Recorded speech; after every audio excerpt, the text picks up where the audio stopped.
Was Sweden Atlantis? A ridiculous question on the face of it, but the suggestion that it was, and that its capital was the ancient Vendel-era site of Gamla Uppsala, was made by one of Sweden's foremost scholars.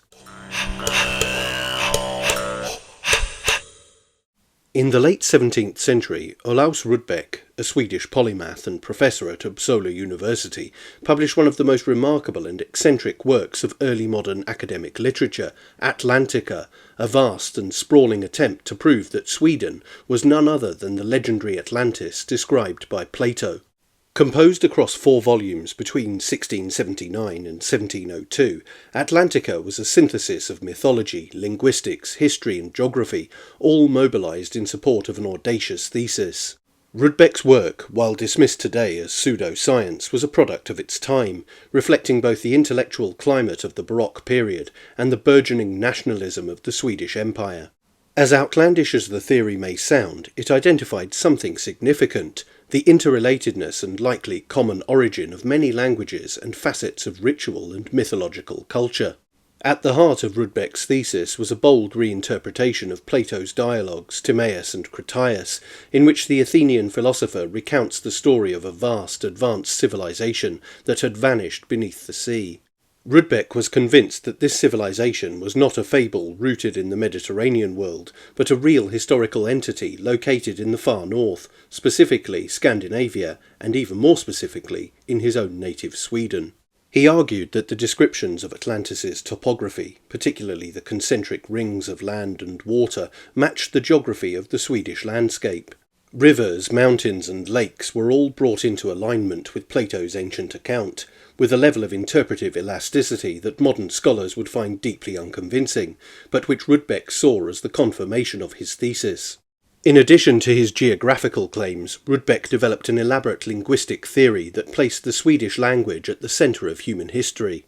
He believed that Swedish was the original language spoken by mankind, the root from which all other tongues had descended. In an era when comparative linguistics was still in its infancy, Rudbeck applied a proto-etymological approach to argue that Greek, Latin and other languages could be traced back to Swedish.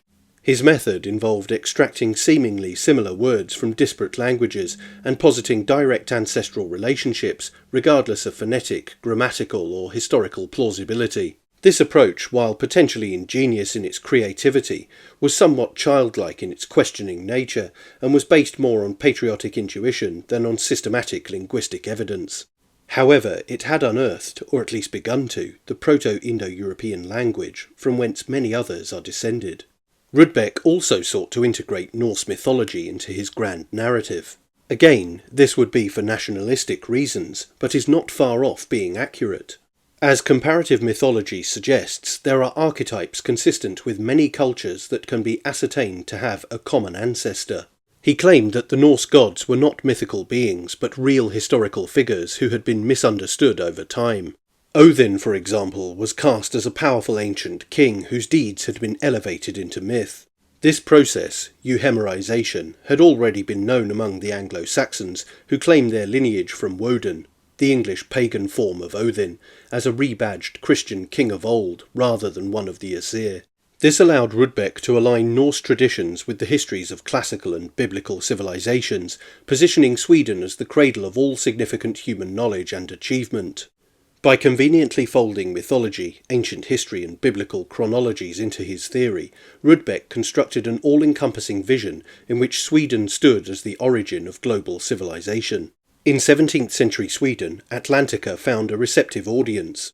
The burgeoning Swedish Empire was at its height, and Rudbeck's ideas dovetailed neatly with the spirit of national pride. His work was supported by King Charles XI, who saw it as a cultural foundation for Sweden's imperial ambitions. Rudbeck was celebrated not merely as a scholar, but as a national sage, providing a glorious antiquity for a nation asserting its place on the European stage. However, the legacy of Atlantica would not endure as scientific fact. As Enlightenment rationalism took hold in the 18th century, Rudbeck's theories were gradually discarded. Modern historians and linguists have long since categorized his work as a fascinating but flawed exercise in national myth-making. But as mentioned previously, it turns out that Rudbeck was onto something, but had put the proverbial cart before the horse. In this sense, he can be seen as one of the founding fathers of etymology and comparative mythology. So while Uppsala was not Atlantis, one of its primary historical thinkers set in train the process of discovering the foundations of Indo-European languages and mythology.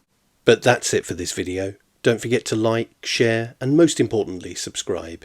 And you can also support the channel on Subscribestar via the link in the description or via YouTube's Super Thanks. Thanks for watching.